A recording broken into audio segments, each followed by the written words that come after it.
Wala naman sa impila ng DWALFM, Radyo Totoo, CMN Batangas.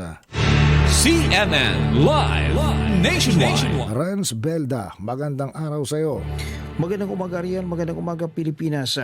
Isang makabuluhan at masusing talakayan na naganap sa Second Committee hearing kaugnay ng privilege speech na inihain ni Board Member Melvin Vidal upang tugunan at bigyang linaw ang mga hinaing karanasan at reklamo ng mga pasyente ng Batangas Medical Center o BAT-MC.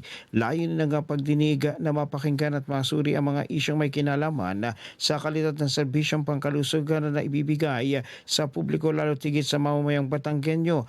Mahalagang prosesong ito upang matiyak na mga institusyong inaasahan ng mamamayan ay nananatiling tapat sa kanilang mandato na magbigay ng maayos, ligtas at makataong serbisyo.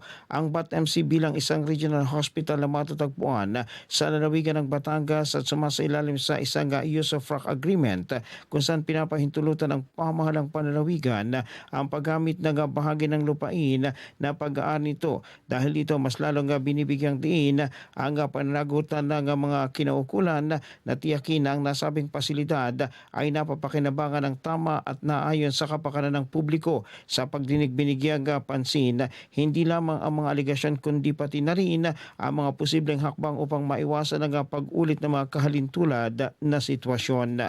Mula sa DWALFM 95.9, ito si Renz Belda ng CMN Batangas nagulat live para sa CMN Pilipinas. CNN Live Nationwide. Maraming salamat.